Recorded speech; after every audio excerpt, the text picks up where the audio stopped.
పాపం కొందరు సాఫ్ట్వేర్ ఉద్యోగుల పరిస్థితి ఇంత దయనీయంగా ఉండొచ్చా? ఓ ములక అంటే ఇప్పుడు ప్రజెంట్ ఎస్ఎంలో అయితే వైరల్ అవుతుంది ఒకటి ఓ పోస్ట్. నా ఎంగేజ్మెంట్ 2 నెలల క్రితమే చెప్పాను. ఆ విషయాన్ని గాలికి వదిలేసి ఇప్పుడు ఎంగేజ్మెంట్ ముఖ్యమా? కాదు వీకెండ్ కుర్చీనా? అని బాస్ ప్రశ్నించారంట. ఇక్కడితో ఆగలేదట.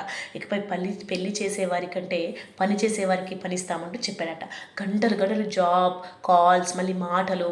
నేను ఈ ప్రాజెక్ట్లో కొనసాగను. నా పెళ్ళి కాదా వాయిదా వేస్తానని ఆవేదన వ్యక్తం చేసిందంట ఆ అబ్బాయి.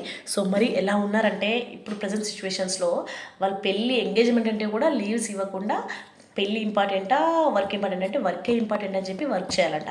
సో కొంతమంది మేనేజర్స్ చూసుకుంటే చాలా అంటే చాలా కన్నింగ్గా ఉంటారు. సో దీనికంటే చాలామంది ఏం ఆలోచిస్తున్నారంటే రియల్ లైఫ్లో ముందు కూడా ఈ జాబ్స్, సాఫ్ట్వేర్, ఈ జాబ్స్ కంటే ఊర్లో వెళ్ళి పని చేసుకోవడం చాలా బెటర్ అని చెప్పేసి ఆలోచిస్తున్నారు అనమాట. సో ఈ అంశానికి సంబంధించి మీరేమనుకుంటున్నారో కామెంట్ రూపంలో తెలియజేయండి. For more updates keep watching and